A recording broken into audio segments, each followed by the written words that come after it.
Gender is a reality, and a more fundamental reality than sex.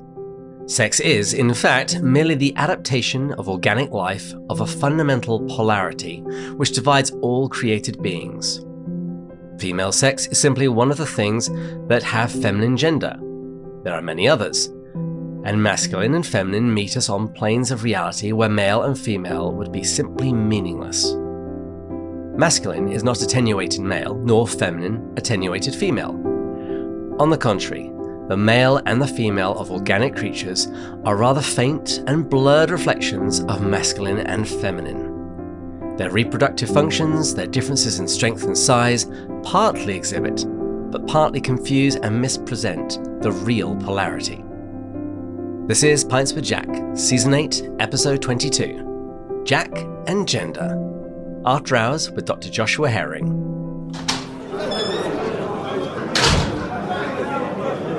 Welcome, friends, to Pints with Jack, your favourite C.S. Lewis podcast run by three Thalcandrians. But this month, we're doing After Hours episodes related to this season's book, Perelandra. And today, I'm joined by Dr. Joshua Herring, whom I met at the Undiscovered C.S. Lewis conference last year in Oregon. He's already appeared on a Half Pint episode, but he's back to discuss something we mentioned in that interview regarding Lewis's views on gender. Dr. Herring is Professor of Classical Education and Humanities at Thales College in Wake Forest, North Carolina, where he teaches liberal arts courses and directs the Certificate in Classical Education Philosophy program. He also hosts the Optimistic Cumudgeon podcast, where he is also on his 8th season, and he tweets at the Optimistic C3.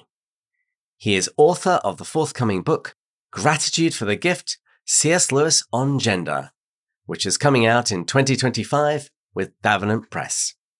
Dr. Herring, welcome to the show. Well, David, you are too kind. You got to call me Josh for the rest of the show. You've doctored me enough for one conversation. I don't know. I think if I had taken the time to do a PhD, I would make sure everybody called me Dr. Bates. Actually, funny story, when I just completed my bachelor's in computer science and I was offered, because I graduated at the top of my class, and I was offered to do a PhD, but I had no idea what I wanted to do it in.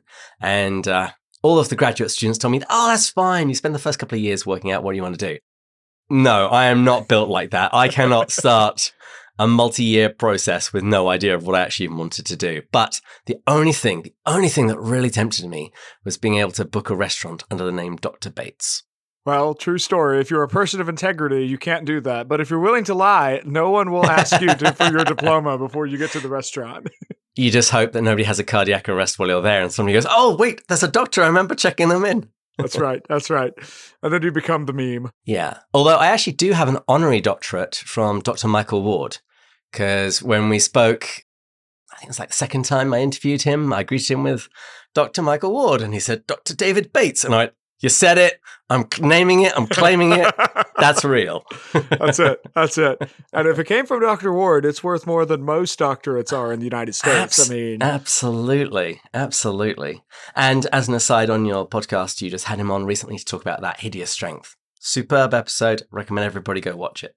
Oh, thank you so much. It was so delightful to have him on. And every time I hear him speak, I feel like I'm learning a whole lot more and just feel very ill-read, and that there's so much more to read and to know about C.S. Lewis. And he's just phenomenal and so gracious. Yeah. Well, what have you been up to since we last had a half pint? Oh man, that's been a little while. Well, we're coming close to the end of the current semester at Thales College. I'm teaching a Western Civ class, a great text and children's literature class. I've been reading through the Chronicles of Narnia for that one, and that's just been delightful to be back in those books. I've recently finished a spate of travel. I was at the Ciceronian Society. I got to go down to the University of Dallas for the first time. Mm-hmm. My wife's alma mater. So then you probably know I'm sure it has a better name, but I think of it as like the Cowan Tower, but that tower in the middle of campus is dedicated to Donald and Louise Cowan. It just was so delightful to be on a college campus with that I at least think of as being kind of storied in liberal arts education. And there were so many parallels to my alma mater. I'm a Hillsdale grad, and Hillsdale is also the kind of place where on a Friday afternoon, you have good chances of finding some trees that a student has slung a hammock in between. I walked down the mall at UD, and there were students with hammocks and reading, but also very studious scholars with highlighters and pens and great books. It was a wonderful place. So that's really this whole semester has been mostly teaching, a little bit of writing, with a decent amount of travel. But we're headed towards our first graduation at Thales College, so it's exciting times around here. That's for sure. Lovely.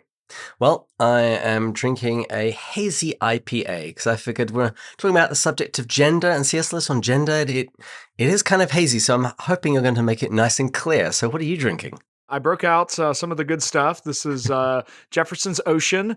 So I figured since we are simultaneously doing a masculinity and femininity episode, we needed the hardness and the masculinity of the bourbon, but softened by the feminine of the ocean. So I've got Jefferson's Ocean today. I love it. Cheers. Cheers. Right. I want to do this episode for an age. I'm really excited. C.S. Lewis, sex, gender. Where do we begin? My goodness, it's such a great question.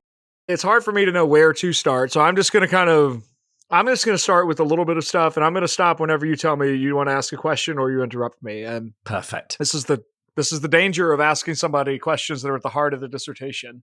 I was joking to a friend today, like, I'm getting to talk about the thing I'm actually qualified to talk about. I'm officially a credentialed expert in 10 pages of Paralandra. Like, not the whole novel, not all of Lewis, but if you want to talk about these 10 pages, I am your guy. So I think this story actually really starts not with Lewis, but actually probably with Simone de Beauvoir and her book, The Second Sex. It's the 1940s. De Beauvoir has lived through World War II. She and her on again, or mostly on again, but hard to define lover, have been writing all kinds of philosophy and existentialism. She comes out with this book, The Second Sex, that becomes sort of a runaway bestseller. It really, in hindsight, I don't know particularly how big of a splash it made when it came out, but in hindsight, it is perhaps the most influential text in second wave and later feminism in the United States. This is the text that most feminists either are exposed to or read decent amounts of. And I think it's a really good place to see what Lewis is doing in contrast, to give the contrast to what Lewis is trying to build. But de Beauvoir builds this picture of femininity in a really mythic, poetic vein. But the core of her argument is that, of course, women are not born, but made, is the famous line. And she thinks that they are made through the different levels of masculine oppression and then their own biology. In order to write chapter 1 of the dissertation, I actually slogged through all 750 pages of The Second Sex. And by the time I finished it, I was pretty astounded because what she basically argues is that men have freedom. And by freedom, she means men can go work and they can have sex without getting pregnant. And for women to be truly free, they need those exact freedoms. They need to work, and they need to, she literally argues that there ought to be an equal number of male prostitutes as there are female prostitutes in the interest of parity. My goodness. It goes on in that kind of vein for quite a while. But by the end of her story, like, she's really built this argument that for women to truly achieve freedom, they need to reject everything that seems to be at the core of femininity. And need to use the tools of technology and social construction to create a place where women can be as free as men. Well, that's where de Beauvoir writes, and then that argument just continues working its way through more and more radical iterations. The last place I looked at it was with Judith Butler and her book Gender Trouble, which is the kind of the earliest articulation of her theory. She gets a little crazier as time goes on. But in Gender Trouble, she argues that actually neither masculinity nor femininity are inherently real. They're actually social scripts that we're taught as children, and we sort of inhabit them. So if we want to be truly courageous, we'll be like any good creative writing student, and we'll write our own scripts, and then we'll inhabit those scripts. So gender is nothing but a social construction. It's sort of, and she directly links her project to de Beauvoir. Now, I say all of that because across the 20th century, this sense of gender is one of the things that radical philosophers like de Beauvoir and some of the other existentialists, they sort of take aim at. And they argue that gender is actually something that we make. And Lewis takes a totally different tact in Paralandra. And for Lewis, gender is actually part of the giftedness of creation.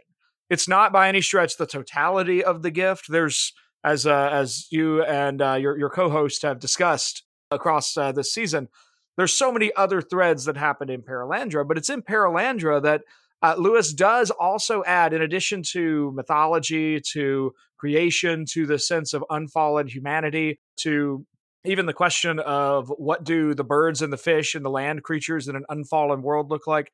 He also adds this picture of gender as in an unfallen world. Hmm. And it's in that context that Lewis makes some rather surprising statements. Things like gender is more real than sex, and so on.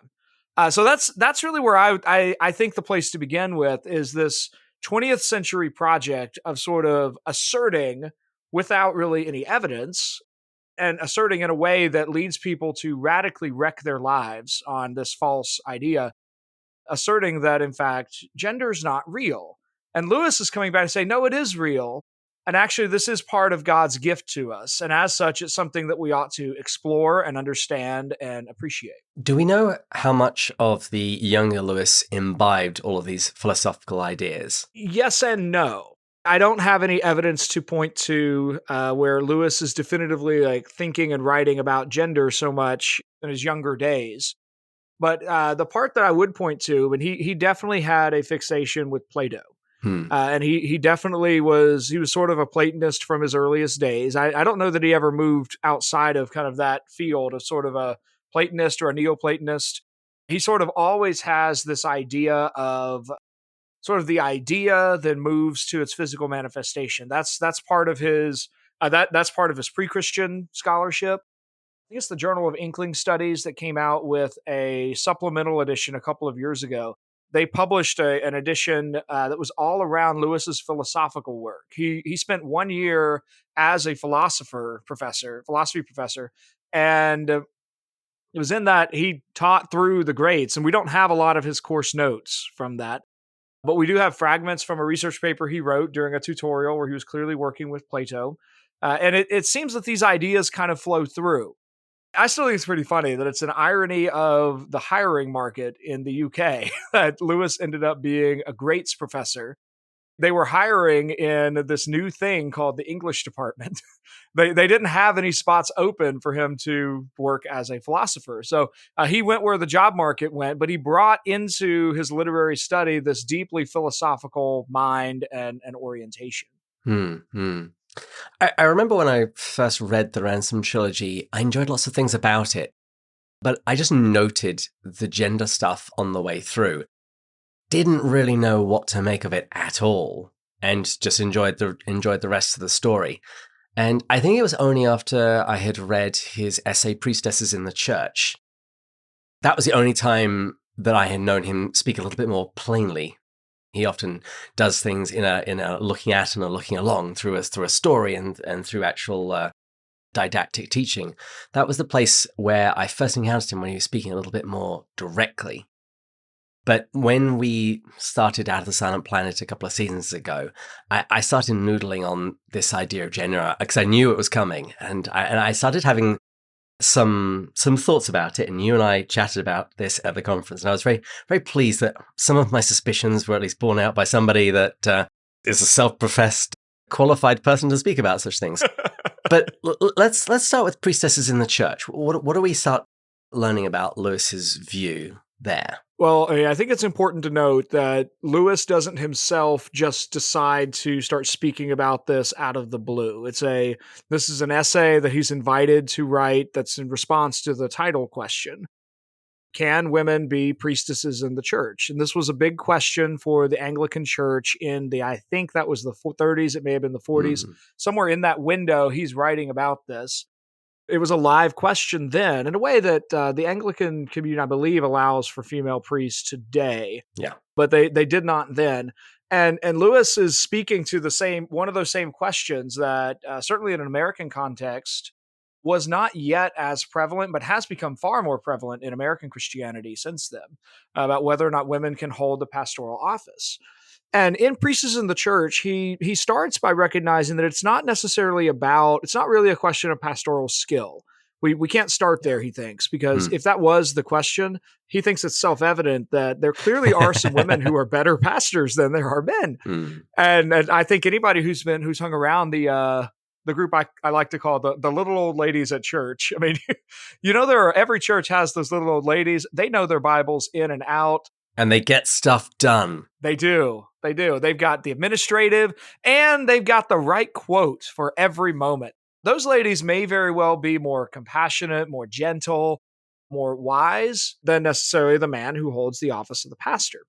But Lewis goes on to argue, he makes a rather nuanced argument, I think, that actually part of our responsibility is to pay attention to what God says about himself. And the way God reveals himself through scripture is always in the masculine. Is it always, though? I mean, I would definitely say it's chiefly through the masculine, but there are definitely feminine images, like comparing himself to a mother hen wanting to gather her chicks. Well, I'd want to go back and look at that in a specific context, but Lewis, at least, he focuses on the pronouns. Okay. I mean, and that in the pronoun, in the times when God refers to himself, he does so as himself. He. There's never any particular confusion about that. And then Lewis argues that what's going on there is that actually, this is, I agree with you. I think this is the place where Lewis is actually the most clear about his understanding of what exactly gender is. And it's the place that I tend to point people to is like, no, it's not. Gender is not actually about genitalia. That's a secondary effect. The primary is this idea of directionality. And Lewis goes in and says, well, actually, God is the source of all being. And as such, we receive our being from God. So in that sense, God is always acting in this masculine outward way, and that there's being that somehow projects from God in a metaphysical sense that we receive, and all humanity acts in a feminine way towards God. And it's from there that Lewis goes on to say the actual role of the priest. And I think it's significant that in this case, Lewis is he's speaking in an Anglican context, but he's using the higher church language of priest rather than pastor. As he's thinking particularly, he has in view the sense of representation that a priest bears. The pastor language tends to connote sort of a bit more of a shepherding metaphor, a bit more of the mother hen kind of sense. So it's usually male, but you could have a shepherdess who is pastoring sheep. But the priest language is far more representational, and Lewis focuses on the way the priest represents God to the people. Yeah. And it's in that context that he says, it is no solution to one who is a bad man to replace him with one who is not a man at all. That for the priest to represent the ultimate masculine to the people, only a man can do that. And so having a woman play that role simply ruins the resonance and the correspondence. And this fits with everything else that Lewis is seeing in kind of this world where the symbol resonates with deeper meaning. And when we mess up the symbol, we disrupt that resonance and that meaning. And so that's what Lewis then ultimately goes on to say, is that the reason women can't be priests is that only men can represent God to the people. He then goes on to point out that this is not really a great boon to men. This is, in fact, a grave responsibility that most men are incapable of truly upholding in a perfect way. But he then affirms that if we're going to be faithful to what God says about himself, we can't just diminish this and say, well, God should have been more inclusive in his pronoun usage. My mom went to Southern Seminary in Louisville, Kentucky back in its liberal days. So she had Greek professors who would insist that God is equally masculine and equally feminine. And I think if you're going to do a careful reading of scripture, that idea is absolute balderdash. God never represents himself in those terms, possibly in an image or two that we could talk about in the context, but in the direct terms, he is God the Father, and he is God the Son. God the Holy Spirit is spirit and not flesh, so that becomes less significant.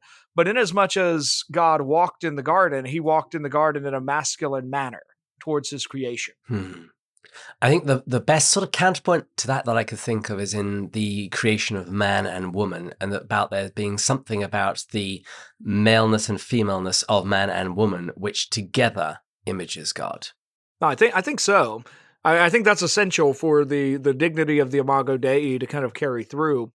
But I think at the same time, that doesn't reduce the sense in which reading Genesis 1 and 2, Adam has a particular role that includes a greater authority and headship than does Eve. And he has that because he images God in a particular way that is different than the way that Eve images God. Hmm. Eve brings forth life. Adam names the creatures. They each have something that they do that the other does not do in that particular way. And each of those looks like what God does. God speaks and brings forth life from nothingness. Eve doesn't bring forth life from nothingness, but she brings forth life in a way that Adam can't. But there is an authority that Adam has that Eve does not. And we see that then further borne out in Genesis 3 with the specificity of the curses. That Adam's work, the outwardness from him, is what's directly cursed. From by the sweat of your brow will you bring forth the fruit of the earth from here on out. But then for Eve, it's more of an inward and a relational curse. You'll have pain in childbearing. It's the curse is attached to her specific nature. But then God tells her, you will long for your husband and he will rule over you. Now, this is no longer going to be a harmonious hierarchical relationship. It will be a strife-riven hierarchical relationship. She's still going to want her husband, but she's going to have part of her now that resists that arrangement. Mm-hmm. This is one of the things I love about Lewis. I mean, that just like he helps us to kind of get out of our particular moment and see, like, this has been a running conversation for at least 5,000 years about how men and women ought to relate to each other. But Lewis isn't bothered by sort of our modern need to flatten distinctions. He wants to heighten those distinctions and value each of them. And I should also mention here that he has in view, I think he very obviously has in view in Perelandra, Milton's Paradise Lost. Mm-hmm. So he's looking, and he tells us a lot about this in the preface to Paradise Lost, with what he thinks Milton gets right and where he thinks Milton goes wrong. And so he's trying to kind of, I think in Perelandra, he's trying to beat Milton in a certain way, in a respectful, well, my poetic master did this, and I'm going to try to one up him. I'm going to be better. I'm not going to make his mistakes. And Milton, of course, has a very hierarchical view of Adam and Eve in Paradise Lost. And Lewis is following Milton to some extent, I think, in that. All right. So let's go from Priestesses in the Church now back to the Ransom Trilogy and that Neoplatonism that you were talking about earlier, that it was certainly interesting, Lewis, from a very early age. So the particular, I'd have to go back to the dissertation to find the particular evidence I had for this, but it's in a couple of places Lewis references a few of the Florentine Neoplatonists, Ficino, and then Nicholas Cusa, and then Pico della Mirandola are all voices that he's familiar with. And all three of those guys and a few of other contemporaries were just deeply convinced as part of, and this is just born in, and their influence carried this straight through into Renaissance humanism, that Plato was really onto something really key. And one of the things that they did, and I don't think Lewis does this, but he is kind of close to it sometimes. The Florentine Neoplatonists were quite happy in many cases to basically baptize Plato. And they just want to assert that Plato was a Christian and he was really just operating inside revealed truth.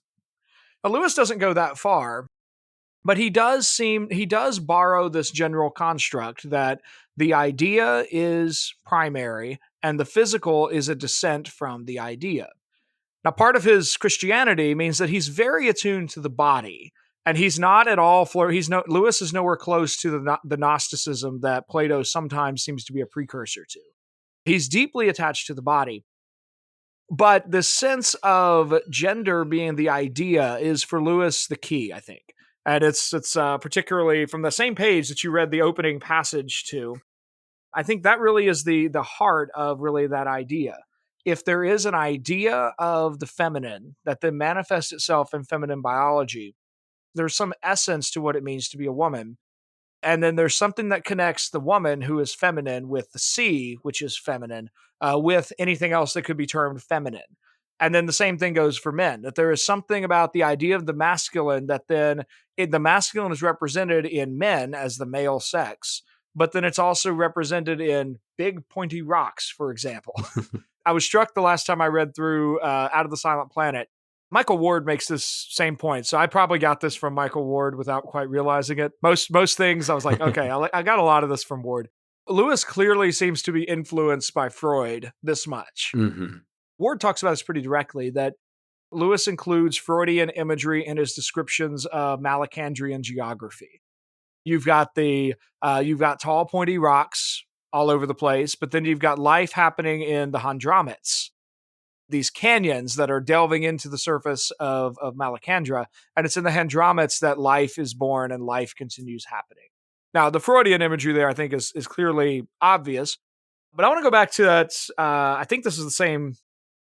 Yeah, I'm just going to read a little bit from 172 and comment on it, and then we can go from there. On the contrary, the male and female of organic creatures are rather faint and blurred reflections of masculine and feminine. Their reproductive functions, their differences in strength and size, partly exhibit, but partly also confuse and misrepresent the real polarity. All this Ransom saw, as it were, with his own eyes. The two white creatures were sexless, but he of Malacandra was masculine, not male. She of Paralandra was feminine, not female. Malacandra seemed to him to have the look of one standing armed at the ramparts of his own remote archaic world in ceaseless vigilance, his eyes roaming the earthward horizon whence his danger came long ago. A sailor's look, Ransom once told me, eyes that are impregnated with distance. But the eyes of Paralandra opened, as it were, inward, as if they were the curtained gateway to a world of waves and murmurings and wandering airs, of life that rocked in winds and splashed on mossy stones, and descended as the dew and arose sunward in thin-spun delicacy of mist. On Mars, the very forests are of stone. In Venus, the lands swim. Now, in this passage, I think Lewis is simultaneously giving us two things. There's sort of an attempt at describing the indescribable, the ineffable, the masculine, the feminine, but he's also showing how they are related to each other. It has everything to do with the eyes, which I think is just Lewis is surprising us. I mean, he's not going to do something that's just kind of gross and focusing on just like a porny image. He's instead going to take us to the eyes. Now, Malacandra's masculinity is radiating from his attentiveness and his attention to the outwardness. It's that attempt to defend his home that is really key, I think, to unlocking the meaning of the image. Malacandra's he's out looking for the foe. He's the husband standing who has to lock the door at night, which I'm kind of bad at remembering sometimes. My wife always gets on me if I forget to lock the door. But he's the husband whose responsibility is to secure the home. Whether or not there are invaders, there could be, and it's his responsibility to be able to provide defense for the home. But then Paralandra's eyes go in a different way. Her eyes opened, as it were, inward. And there's all this sort of interiority, all this life within her. And you see where Malacandra's attributes are all outward. There's a strength for fighting. He's later depicted as if he's got a spear. But then you've got Paralandra, all of her attributes are inward and connected with life existing within or life coming from within. But even at the first, one of the earlier lines I read, Ransom said, or in the middle of that, a sailor's look, eyes that are impregnated with distance. Now, in that line, you see Lewis already trying to connect these two. It's not that, so we have these two planetary governing spirits that are incarnating in a physical form that is supposed to be appealing to Tor and Tenedril, and yet they're completely separate, and yet Malacandra is described as if his eyes are impregnated with distance. Now, what Lewis, I think, has running throughout here, and this, to tie back to our previous conversation, this, I think, he gets directly from Edmund Spencer. The masculine and the feminine are incomplete in isolation, but rather in joining together through marriage, they each increase each other's potential. And it's in their union, of course, that life comes about. Mm-hmm. And so Lewis is showing here simultaneously this incredibly robust understanding of the masculine as an outward strength that is oriented for protection of the home, and yet paired with a feminine that is an inwardness that is creating the conditions conducive to life. And the fruition of the metaphor is really that hideous strength. Because it's in that hideous strength that our two human protagonists, Mark and Jane, are both insufficiently masculine and insufficiently feminine. And separated. Exactly. The whole story is about bringing that, really, I think, this too, I'm just stealing from Dr. Ward, that he points out the whole point is matrimony. It's mother making inside of marriage. But they need to come back together where Mark has learned the stability, the rigidity, the strength to stand his ground. And he also needs to do his job and actually stay with his wife instead of always going off seeking to pierce deeper into the inner ring. Meanwhile, Jane needs to learn more of that interiority. She needs to learn a right submission and the goodness of submission to right authority. But she also needs to learn to appreciate what she alone can do in making a house into a home. And so I think it's the most significant moment of that novel is not when Mark arrives and goes in. It's actually when Jane picks up Mark's jacket at the very end, because she's in that moment choosing to do a very domestic task. And she could leave it there. Kind of her earlier disposition in the opening chapter is very much she's a quasi feminist. She does not want to do domestic things. But then by the end, she picks up Mark's jacket and she goes in. She chooses that she will make a home with him. And of course, that's when presumably the next Pendragon is conceived in the scene that Lewis aptly and rightly does not write for us. Yeah.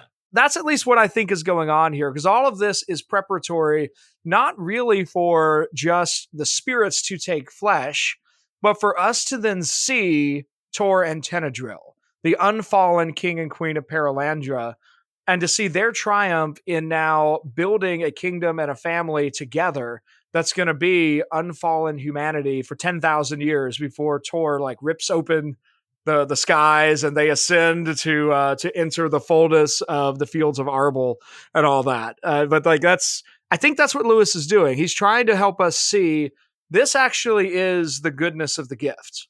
Mm.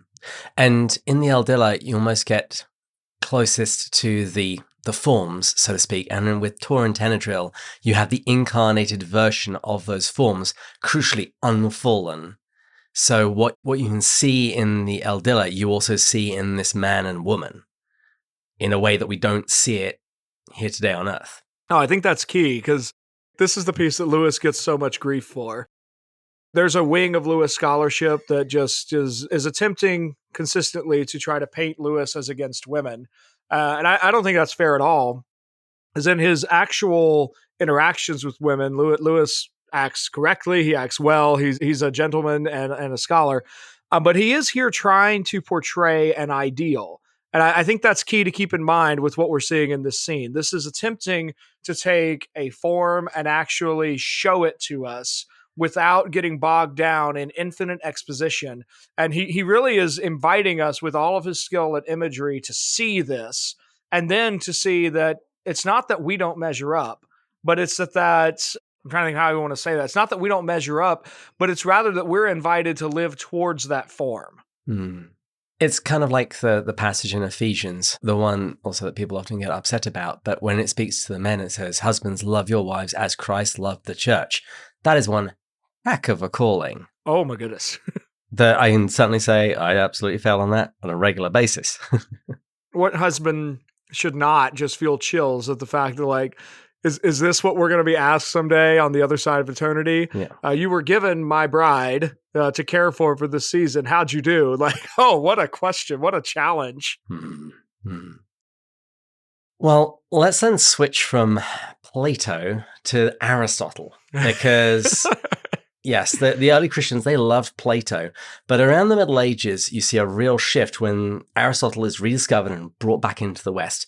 There's a real adoption of his philosophical thought. How does that sort of impact Lewis's thought process on all of these ideas?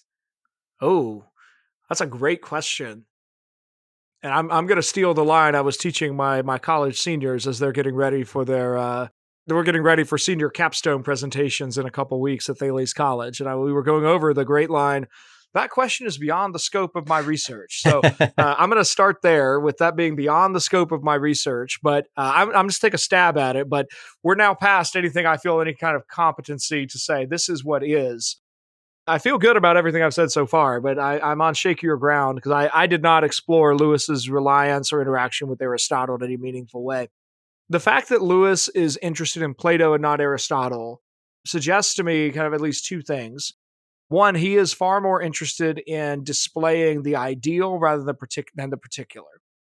Because Aristotle is less, it's not that he ignores the ideal. I don't think he and Plato are completely at odds by any Agreed. stretch, but he's much more interested in the day-to-day workings of Athens than he is in the grand form of Athenian democracy, if such a thing ever existed, like it does in our modern consciousness. I'm not sure that that consciousness has good historical grounding.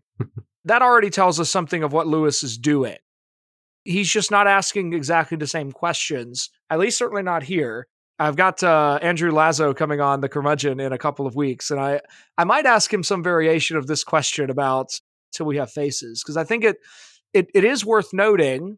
I don't think this overturns everything Lewis does by any stretch, but this is before Lewis writes this trilogy that, if Ward is right, is really all about marriage in an archetypal sense.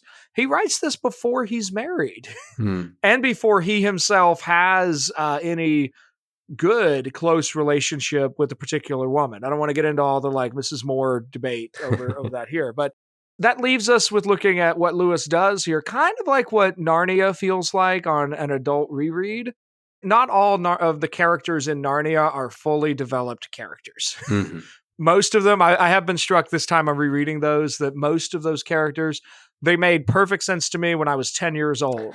Coming back at age 36, I'm like, oh boy, Peter is kind of a caricature. Like, he is the good boy. That is just kind of his nature as a character. And that's fine for what Lewis is doing. He's not trying to give us a fully fleshed out particular character in the same way that he does in Till We Have Faces. Sure. Like, Till We Have Faces has a far more particular sense. The other thing I would say is that this actually helps Lewis in having a positive view of the feminine in particular. Because Aristotle does not have good things to say about women in the politics. I mean, I'm a pretty traditional guy, but like I always kind of preface those sections of the politics and some sections of the metaphysics before I read those with students. Like, we're going to read Aristotle, we're going to talk about Aristotle, but we also have got to recognize that Aristotle is coming at these questions in a very real, sincere way, but from a pre-Christian mindset. And particularly, this came up in the politics. I think it's book 1 or 2, but Aristotle draws this direct connection to master, slave, and husband and wife. And I'm just like, nope, that is not what Paul has in view. That is not the biblical view of marriage. That's not what when Christ really changes things when he says that marriage is an image of how he relates to the church. Like, that's a profoundly different image. And so I think Lewis is grounding his philosophical efforts in Plato primarily. He's certainly not skipping Aristotle, but I don't remember him interacting a lot with Aristotle in Allegory of Love or in The Discarded Image. He's more interested in sort of the literary emphasis that doesn't interact very much with Aristotle. Because Aristotle is a great philosopher, and he's the original Greek literary critic, but he himself is not a literature guy. He's not telling stories in the same way that Lewis is fascinated by. So I don't know if that answers your question, but those are at least some attempts at thinking towards that question. No, that's great. I've done very little digging into Lewis's early philosophy and what specifically he looked at. I mean, obviously, Plato, it's all in Plato. What do they teach them in these schools? But particularly with this question, I was thinking of the great painting where you've got Plato and Aristotle. One is pointing up, one is pointing down. And I was just curious as to what impact you think that might have had. That's very interesting. Well, on that, particularly with that painting note, I'll mention, I was just at the Ciceronian Society a couple weeks ago. I read a paper there where I was attempting to try and think through, if Lewis is right, what do these insights about the masculine and the feminine actually mean for practical implementation in the classroom? And I thought some of the pushback I got, Annie Crawford was, she does a lot of Lewis stuff, but she was there, and her question I thought was quite apt. She wanted to know, like, are you suggesting that we should spend just as much time on gender as the crazy people? I was like, no, I'm not. All I was trying to argue is that for the right kind of teacher, when these questions present themselves from reading the text, these are great questions to have students explore. What did gender look like in ancient Greece with Odysseus and Penelope and their marriage? Is there an account of masculinity that sort of develops across, say, Cain, Abel, Isaac, Jacob, and Joseph as we read through Genesis? And looking at the variety of that might be helpful, because if we're trying to figure out how do we help students become good men and good women, we're looking for something that transcends a particular culture or a particular moment in time. We need something that is reaching for the universal. And I think Lewis is trying to describe that universal. And that's not to say he did it perfectly. But I do think that's what we're trying to get at. We're not trying to say, well, what does it mean to be a man in 2023 Arkansas? Yeah.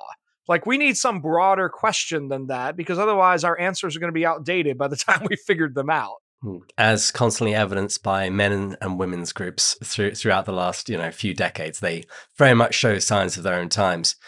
In terms of practical application, that is an interesting question. And the thing that has struck me as you and I have been talking about this is echoes in John Paul II's theology of the body, because he also has, he doesn't express it in these terms, and he's a phenomenologist. Good grief, I can't say that word. He has a different philosophical lens through which he views all of this stuff. But he also has this idea of what Lewis calls directionality, and about deeper, abiding realities, and namely at the level of the soul, not simply the level of the body. I know that JP2 had read at least some of Lewis. He actually even quotes the Four Loves in Theology of the Body, or at least references it.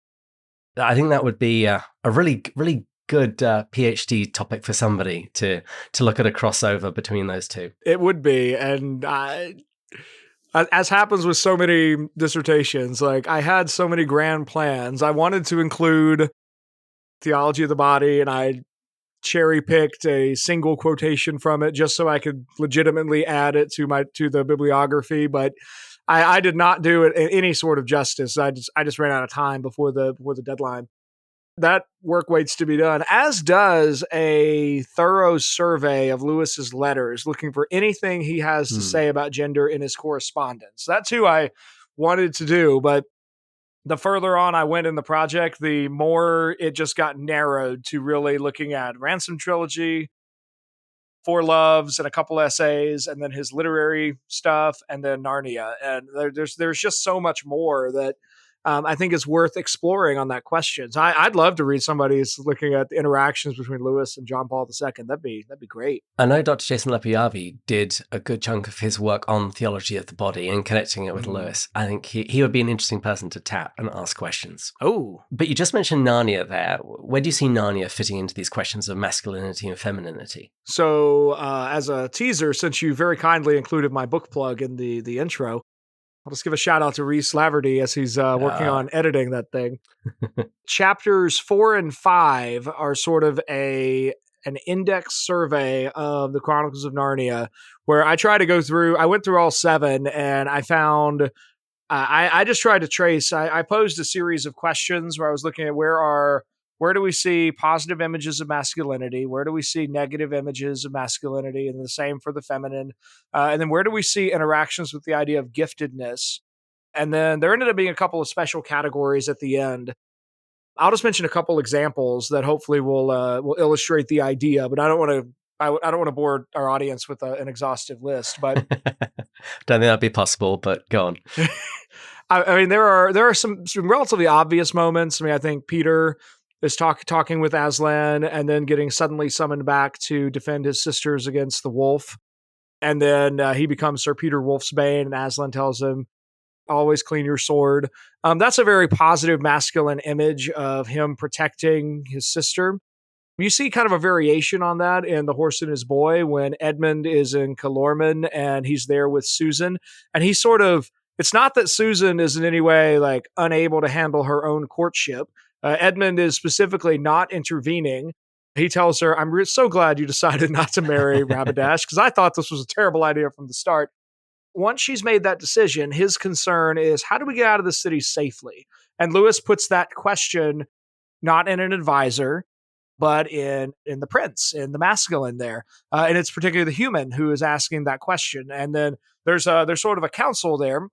You see images of, I think there's really interesting questions of Aravis and the feminine, because you see there in her character, you see Lewis playing, I think, with some very masculine attributes. She's hard as a character. She's wearing armor, and Her brother's armor. yeah, and Shasta only recognizes her by her voice. So there's a part of her that's undisguisable, but everything else is in disguise. But I think it's so interesting that there, when you get to at the very end of the novel, Lucy shows up at King Loon's castle and has prepared Aravis's quarters. And Lewis says, and they went away and talked about all the things that girls talk about on such occasions. And it's one of the places where Lewis is sort of, I think, cleverly alluding to things that he literally doesn't feel capable of writing. He's not really capable of writing that scene. So he's just going to leave it to our imaginations. But that's Aravis. Her essence doesn't change. This is one of the things I think Lewis also adds into his theory. The essence of each character doesn't change, but those essences can have the qualities that are often socially coded to the other gender. So you can have male characters, like in one sense, Dr. Cornelius is sort of a soft, pudgy dwarf man. And he's got some scholarly attributes that could be considered feminine. He's reflective. He's not really active in the battle. He's over there reading and rather than practicing swordplay. But that doesn't mean he's not masculine. He's not manly at the same time. So Lewis still has room in his ideas for a manly woman and an effeminate man without calling into question any sort of transgender question, which I don't think that was on Lewis's horizon. Like, I don't think he was consciously like, oh yeah, this is definitely coming in 70 years. But he reminds us that the pictures of what men and women can be is far vaster than our stereotypes. Orwell has her. That's exactly where I was going. Yeah. Yeah. I mean, she's called a manly queen, and the discussion with Barda when they're fighting swords, he's like, "You're my best student." Shame you weren't born a man. That's right. But that's part of the price of her journey in a lot of ways. So moments like that, I think, are really where Lewis is on the one hand, he's being very traditional. He's not doing anything truly innovative in what he codes to be masculine or feminine. But I think that's actually an enormous blessing to us today, because of where our young adult literature is in 2025. Nobody anymore actually embraces the traditional stereotypes that they're claiming to break by creating their anti-heroes and so on. So Lewis gives us these pictures that are showcasing in a very moral imagination kind of way what the masculine and the feminine are.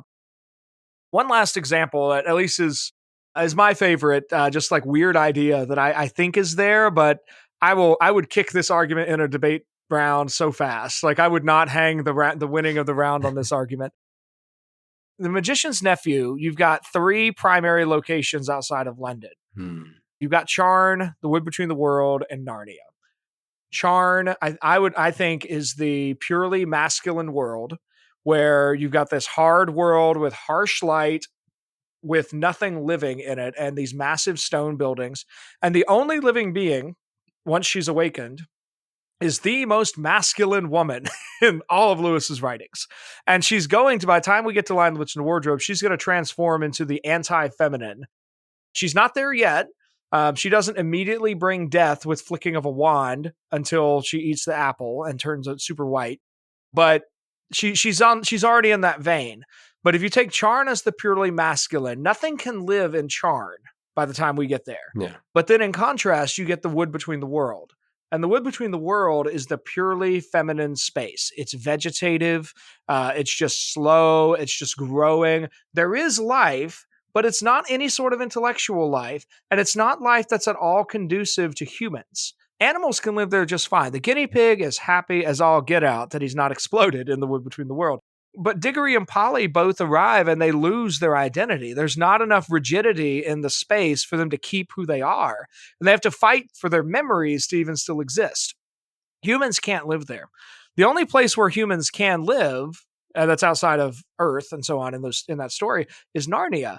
And Narnia, you get the feminine land, and you get Aslan, the ultimate masculine, who's singing to bring forth life from the land. And here I think you see Lewis, borrowing again from Spencer, this idea that the masculine and the feminine unite to create a place where life can flourish. And you see Lewis kind of also clearly following Genesis, but also probably borrowing a little bit from Tolkien and writing his own creation myth. And it's just a little. It's just beautiful. Yeah, no, that's a really interesting idea. I definitely picked up the clearly Venusian sides of that, but I never contrasted each of those worlds and showing Narnia as being the balance or the perfect uniting of the two. It's interesting. It's that dangerous possibility that once you've got a theory and then you see all the dots everywhere. And then you can like put strings in between and everything connects. Mm-hmm. Maybe it does, but I just think it's interesting. Well, next season, we're going to be doing The Abolition of Man, where Lewis spends a lot of time talking about human nature itself. How did these ideas of masculinity and femininity sort of play in that work? Oh, that's a great question. And just as, I guess one more shameless plug. That section of the dissertation is actually in the current edition of Zenzucht, the Abolition of Man special issue. I submitted that, and it made it through the process, which I was very excited about. Lewis doesn't speak to this directly in Abolition of Man. I want to recognize that. But I think anybody who's done a close reading of that one or read it several times, like, yeah, there's not clearly a masculine, feminine section. But then it becomes the question of how extensive is Lewis's concept of the Tao? And if you take the Tao as being simultaneously the natural law, the moral fabric of reality, and a principle of the givenness of reality, then this too is part of what we mean by human nature. And this too is what the same trajectory that Lewis traces in the Green Book about language, and the sense that language doesn't actually mean anything real. It just means our feelings about what's real. The exact same argument, I think, extends to the questions of gender. If gender is part of what it means to be human, we are enabled by technological means to violate the very nature of our being. And we can't really do that. We can change our appearance and we can mutilate ourselves. We have that ability, but that doesn't really change us. That doesn't change us at our foundational level. It just allows us to live a lie. And so even if, current medical technology can enable the appearance of changing gender, it can't affect the chromosomal level. If you follow Lewis's argument, I think even if we assume that technology will continue getting better and better and we could eventually have a chromosomal change, that would actually only trigger the rest of Lewis's argument about what happens when technology affects human nature. Mm-hmm. We don't really gain these freedoms. We actually trade our own nature to be under someone else's power and control. Another person's. Or the conditioners. I think this is Lewis talks about the airplane, the contraceptive, and I think the telephone as the three examples of technology he has in view there, where on the one hand, you feel like you have the ability to conquer distance with sound and with the body and to prevent fertility. But what you've actually done is give that power to the phone company, the airline company, or to the condom factory. And each of those has the ability to control your own natural state as a person. And of course, we've seen examples of that, at least in terms of the airplane and the telephone in relatively recent years. I'm thinking of there were a couple of companies that have really bad endeavors. For about a week, Pornhub was like cut off from Visa because Visa was just like, oh, nope, we're not. Now they gave up with that. But for a brief moment, it was like, oh, it sort of sent shockwaves throughout the economy. It's like, okay, wait a minute. You mean if I do all my transactions over a credit card, the credit card company can determine whether or not I interact in the marketplace? Mm-hmm. And Lewis extends that argument to any kind of technologically enabled freedom. So that's kind of where I would see Lewis's argument in The Abolition of Man really being about, it really belongs to us to accept reality as it is and learn to conform ourselves to that. And gender is part of that reality. So if we can't do that, we actually only invite suffering. Right at the beginning of this episode, when you were talking about somebody trying to pull apart gender in its entirety, that it's something completely made up, it immediately put me in mind of the logical positivism that Lewis is responding to in the very first chapter of Abolition. It's the same thing. If we drain words of all meaning, and it's just, oh no, we're just expressing our own subjective view on something, we're basically sawing off the branch on which we're sitting. Any final thoughts before we wrap up? I don't think this battle is over by any stretch. It's I've been struck a lot over the last 3 months that there keep being things I really enjoy about either President Trump or Vice President Vance about like what they do or what they say. Though now that we're into March, there have also been a couple of moments where I'm like, oh, come on, guys. Y'all been batting so well. Don't strike out now. But of course, nobody bats 100. But there's this sense, I have this sense that we those of us in the conservative space feel like this is our moment. We're like, yes, we're back on top. And I don't think that's really true. I think that there may have been some version of the right or conservatism that sort of seized political power, but in reality, it's taken about 70 years to move culture to a point where we've had about the last decade where there has just been incredible confusion about gender. It took 60 to 70 years to get to the point where you could have that be outside of the ivory tower. I think it's going to take a lot longer, at least as long, for us to get back to a cultural consensus that boys are boys, girls are girls, and there's no changes. You can't swap. So I guess the only thing I want to say to this is I think Lewis is actually making a timeless argument. It feels particularly pertinent now because of our cultural confusion over gender. But I think that cultural confusion isn't over. And so Lewis's arguments continue to be incredibly relevant because they point us back to the timeless realities of who God is, who man is, how we relate to God, and how we relate to each other. And as such, by reading Lewis, he sort of continually re-enchants our minds and helps us be more grateful for the gift. So that's my closing thought. That just like we need to keep reading Lewis, and we need to keep being grateful that God made us men and women in his image. Mm-hmm. And I think Lewis, he provides an awful lot of raw materials here for us to begin to assemble a larger project in terms of understanding what we mean by all of these terms. I mentioned theology of the body earlier. That was life-changing for me when I first started reading, albeit the distilled version by other people rather than JP2's thick tome, because dang, that thing's dense. That's a tome. Oh, yeah. But to start thinking about the questions of gender in a substantive way, and not just simply as not what those people are saying, and not just as simply of this is how it's always been, the end, but to really plumb the depths of what we mean by masculine and feminine, and the design that we see in nature, and what that tells us about God, and what that tells us about ourselves. And all of that means there actually is some substance to the word gender itself. I mean, this is where I have a lot of friends who would rather we just use the word sex every time we mean the word gender.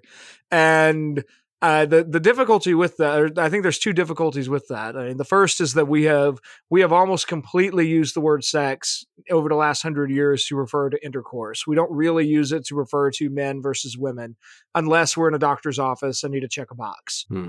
But the other thing is that this too Lewis is so good at representing, is the reality that there is something true that the gender theorists tap into. It is true that different cultures code different aspects of life, masculine and feminine. And those things are interchangeable, and they are to some extent culturally constructed. That much is true. I don't think that's really arguable. The problem is that the gender theorists then build from there to say, therefore, the whole thing is constructed. And Lewis pushes back to be like, no, it actually is built on a deeper reality. There's a deeper magic from before the dawn of time that the deep magic does depend upon. And if we get rid of this word gender, we are just in the position of now needing a new word to refer to, well, these are the things that men tend to do and women tend to do that actually express their fundamental reality. So we do need to hold on to this word. And there have been a lot of words that have been captured by either logical positivists or those who would deny reality. I don't think gender is a word that we should let go lightly. It actually is a word worth fighting for. And we also shouldn't be surprised when things are a little bit unclear here in the Shadowlands, because even now we see through a glass darkly. But looking towards heavenly realities, that's where we can see what Plato saw, and perhaps what Lewis saw as well. Well, thank you so much for coming on the show. Where can people go to find out more about you and your work? For me and kind of regular everyday things, I've taken this year to doing a lot on X. You can find me at the Optimistic C3. That's also where I post all the episodes for the Optimistic Curmudgeon. If you want to see some of my more standing stuff, I put a decent amount out on with Thales College. I run the Certificate in Classical Education Philosophy program. As part of that, we do we do 8 classes that are all intended to help parents, teachers, administrators involved in classical education to dig into the roots of the kind of education that they're all involved in passing on to the next generation, but in most cases did not themselves receive. We're at the end of 100 years of hollowing out the content of public education in the United States. And for the last 40 years, there's been this big booming classical education movement that is trying to get back to the core of what education is supposed to be. And so there's now 6,000 plus schools that are trying to do that, but nobody can recruit enough people that went through a really good liberal arts undergrad. There's very few of those places still around. And so our program is attempting to help people get that education so that they can really understand what the very tradition they're trying to pass on. So ThalesCollege.org is the place to check out, and you'll see the certificate program there. And this summer, I'm actually running a bonus course for people in that program. We're going to read the Ransom Trilogy together and meet in a particular course format to talk about it. So Lewis tends to line up really, really well with classical education because he himself is sort of this conduit to the great tradition. So I think the more we can kind of pump classical ed full of Lewis, the better. So we're trying to bring all these things together, but really find me on X and check out what we're doing at Thales College. And those are kind of the 2 big projects. Wonderful. Speaking of classical education, I don't mean to brag, but I am on my 20-day streak of Latin Duolingo. So all right, my old Latin teacher would be proud of me because I absolutely hated it when I was doing it the first time around. I hear the call for final drinks. So thanks to our guest, Dr. Josh Herring. Thanks to our intern, Julia, our sound engineers, Taylor and Sarah, all our Patreon supporters, particularly our top tier supporters, Dan, Jody, Robert, Mark, Mary Margaret, Rowdy, Angela, David, Peter, Kate, James, John, Sarah, Rebecca, Megan, Brian, Joanna, Kelly, Stephen, Gary, Paul, Kay, Becca, Shane, Thomas, Amanda, Joelle, Erica, Matt, James, Bud 1 and 2, Edgar, Aldo, Kevin, Mark, and of course all of you for listening. If you have any thoughts on this episode, because I think this is close to, the most controversial subject we've tackled thus far on Pints with Jack, I'd love to hear your thoughts. And please join us again next time when we'll continue going further up and further in. Cheers. Cheers.